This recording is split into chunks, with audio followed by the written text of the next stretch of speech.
Dạ rồi. Câu hỏi kế tiếp của anh Đức Thắng Vũ hỏi là báo cáo chú, khi nhận năng lượng thì con cảm giác sống lưng của con rất nóng. Tuy nhiên con không giữ được sức nóng đó lâu, nó sẽ tan biến nhanh, và muốn giữ được sức nóng đó thì con phải làm gì ạ?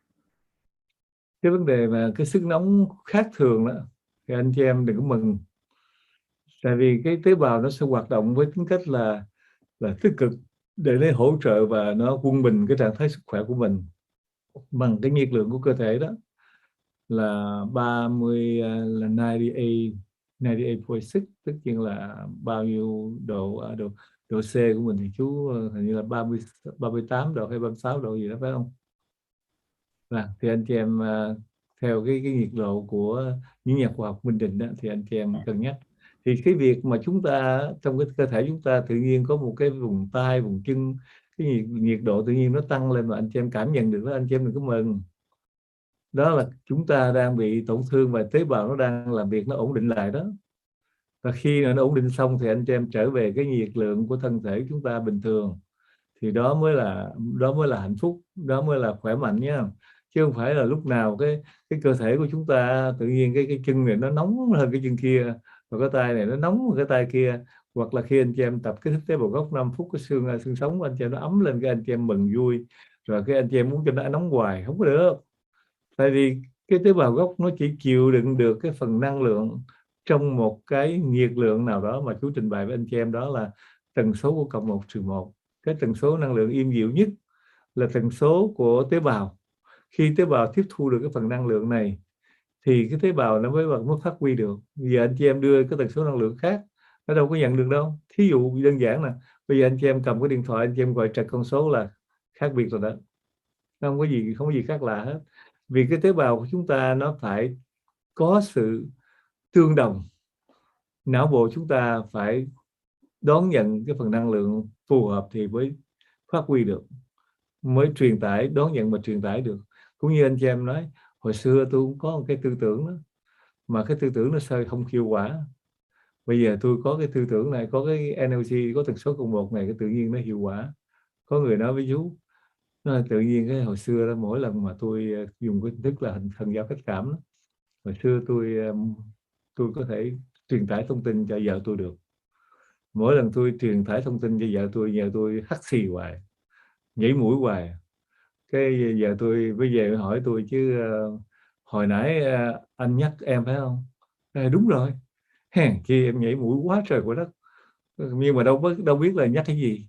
Nhưng mà chúng ta gửi cái thông tin đến cho người đó, mà vô tình chúng ta gửi bằng cái ngôn ngữ không phải là ngôn ngữ của mình, thì người đó biết là có người ta đang quan tâm tới mình đó, đang nghĩ tới mình đó, nhưng mà không biết người nghĩ cái gì. Đó là công việc của những vị thiền sư, những vị mà tu hành trên núi mà cao đó, là họ học kỹ thuật đó, và phải tốn kém rất nhiều năm để nắm bắt những thông tin đó, rồi mới mã hóa ra coi cái thông tin này cái người đó gửi cho mình là cái gì. Anh chị em thấy không, nó tốn nhiều công phu lắm và rất nhiều thời gian lắm để học những cái kỹ thuật đó. Bây giờ chúng ta có cái điện thoại, chúng ta bấm cái alo, trúng con số là alo liền, mà không trúng con số là không alo được. Thì cái kỹ thuật của trong cơ thể của chúng ta, tế bào chúng ta cũng đòi hỏi chúng ta phải có một kỹ thuật này. Chúng ta phải tạo ra được cái tần số cộng 1/1 qua cái khái niệm của đạo đức và tình thương yêu. Mà nếu anh chị em không tạo được, anh chị em học cái này, anh chị em ủa, tôi nghe mấy người kia nói sao cái này nó hay quá, di diệu quá, mà tôi học không thấy gì hết, là tại vì chúng ta chưa điều chỉnh đúng cái tần số. Anh chị em nói yêu thương nhưng mà anh chị em chưa yêu thương thật sự.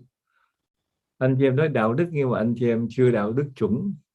Thì cái đạo đức chuẩn này nó nằm ngoài cái phạm vi, chú xin lỗi nha, giống như cái nhà mạng nói anh chị em có sóng 5G là anh chị em được 200 km bán kính, anh chị em 4G là anh chị em được có 100, thí dụ đi. Thì anh chị em ra ngoài cái phạm vi phát sóng rồi, anh chị em đâu có liên hệ được đâu. Phải quay về, phải hướng về thật sự, và phải nói về tình thương yêu, phải nói tình thương yêu thật sự, chúng ta không giả vờ được. Nếu chúng ta giả vờ thì chúng ta thất bại, và thất bại thì anh chị em nói ủa, mấy người này bị ảo tưởng hay sao mà nói đủ điều hết, hết bệnh này hết bên kia, hạnh phúc quá trời, còn tôi vô đây tôi học tôi không thấy gì hết, mấy kiểu kia nó dốc nó xạo rồi. Nhưng mà ủa, nó dốc nó xạo sao nhiều người dữ vậy ta, mà lại thấy họ khác lạ hơn, dung mạo khác thường, bệnh đau không còn nữa, rồi cái cốt cách của người đó ăn nói lịch sự vui vẻ và tướng tá hồng hào đẹp đẽ, còn mình nhìn lại khiến ủa sao cái mặt mình hôm nay đen quá vậy, không hiểu nữa, không biết tại sao. Đó anh chị em phải coi lại mình đi, anh chị em phải cẩn thận đi. Còn chúng ta nói chuyện mà nói đạo đức mà chửi người ta rầm rầm, nói chuyện mà nói cho tôi là người thánh thiện lắm, nhưng mà nói toàn là văn từ, khi mà người ta nghe chịu, người ta không chịu nổi, thì anh chị em cũng phải cẩn thận cái điều này nha. Chúng ta nói đạo đức thì phải đạo đức đúng với kỷ cương của đạo đức. Chúng ta nói tình thương thì tình thương của chúng ta phải mang lợi lạc cho người khác, chứ không phải tình thương là bắt người ta đem hết lợi lạc cho mình, rồi mình nói tôi thương người lắm, tôi sống phẩm chất đạo đức thánh thiện vô cùng. Đó là một lý thuyết không? Cái lý thuyết của anh chị em nói phải song song với thực hành. Và điều mà chú nhìn thấy rất hạnh phúc khi tất cả những người thiện lành thật sự đó đến với năng lượng gốc này là được hưởng một cái nguồn năng lượng cực kỳ nhanh chóng, bệnh đau hết nhanh, và cái lối sống của người đó được cải thiện hoàn toàn hết, khác lạ. Đó là những người thiện lành, đó là những người có sẵn cái tần số cộng 1/1 rồi đó. Đó là yêu thương thật sự đó, đạo đức thật sự đó. Thì những anh chị em đã đến với năng lượng gốc mà chú kích hoạt một cái rồi là bệnh trạng có thể giảm từ 50 đến 70% ngay trong cái 3 ngày anh chị em học, 2 ngày anh chị em học lớp 1 này rồi. Anh chị em thấy sao di diệu vậy? Tại vì người ta đã có sẵn tần số rồi, chỉ cần kích hoạt lên là lấy năng lượng thôi, là phát huy là được liền, là tần số của tế bào, là tần số của não bộ, không được cũng phải được. Còn anh chị em nói nhiều lắm mà anh chị em không có cái đó là anh chị em thay đổi giùm chú đi.